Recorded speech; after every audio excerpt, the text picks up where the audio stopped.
Приветствуем вас, друзья! Сейчас вы смотрите 6-й выпуск школьных новостей, и с вами его ведущие Тамара Благинина и Лера Филиппова. Давайте начнем. Доброта – это то, что совершается добровольно, бескорыстно, для всеобщей пользы. В конце апреля школа провела благотворительную акцию «Доброе сердце», в которой приняли участие все классные коллективы. Школьники приносили игрушки, продукты, канцелярские и хозяйственные товары для нуждающихся всего города. Смотрим сюжет Галины Егоровой. В нашей школе проводится благотворительная акция «Доброе сердце». Школьники приносят с собой канцтовары, продукты и игрушки для помощи детям и взрослым, находящимся в трудной жизненной ситуации. Организаторы акции – детские общественные объединения школы и совет старшеклассников. Все собранные продукты и вещи будут переданы детским домам, коррекционным школам, дому престарелых. Что вы можете рассказать о сегодняшней акции? Сегодня в нашей школе прошла акция «Доброе сердце» в рамках Года добра в городе Якутске. В первую очередь эта акция направлена на то, чтобы привлечь наших ребят в активную добровольческую деятельность, воспитать в них чувство милосердия, сопереживания тем, кто рядом. Сегодняшняя акция показала нам, что мир может сделать чуточку лучше не только для себя, но и для ближнего. А с вами была Егорова Галина. С приходом долгожданного тепла мы все больше проводим времени на улице. Конечно, ведь никуда не торопиться и прогуляться так здорово. А еще лучше, когда улицы вокруг чистые. Понимая это, 29 апреля все 9 классы вышли на субботник. Сюжет Любы Никифоровой. Учащиеся 31-й школы «За чистый двор». После уроков все 9 классы вышли на субботник и начали свою работу. Всего в этом мероприятии по благоустройству школьного двора вышло около 150 учащихся.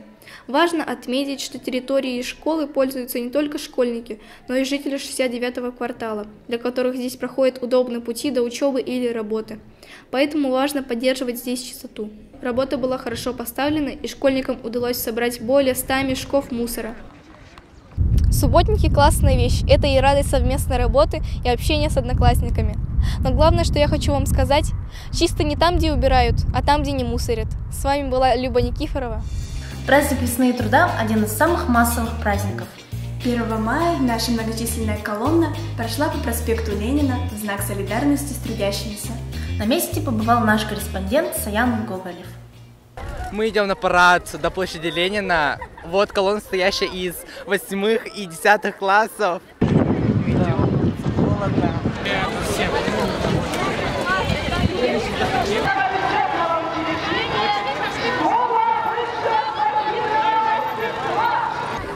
Колонна 31 школы идет на параде. Наконец мы двинулись.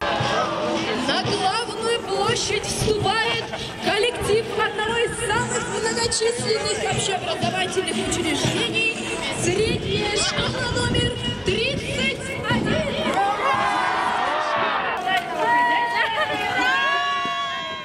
Парад подошел к концу, и все разошлись домой. С вами был Саян Гоголев. Ежегодно школа приглашает ветеранов на праздник «Салют Победы», который всегда проходит с яркими выступлениями и в непринужденной обстановке. Давайте посмотрим фотографии с этой теплой встречи. Напоминают старый дом, где кружат чайки за окном, где мы с тобой танцуем вальс, где мы...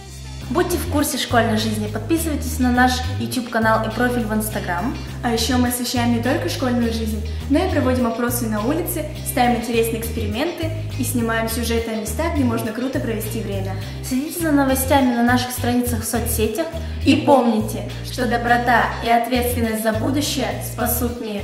Покеда! 1, 2, 3. Субботники – классная вещь. Блин, что-то... 29 апреля. Что лучше, да, все? Да почему все? Захотелось. Мышки, И Лена сидит. Я снимаю. Да все нормально, не бойтесь, сейчас не все сниму. Камеру X, а мы на стиле.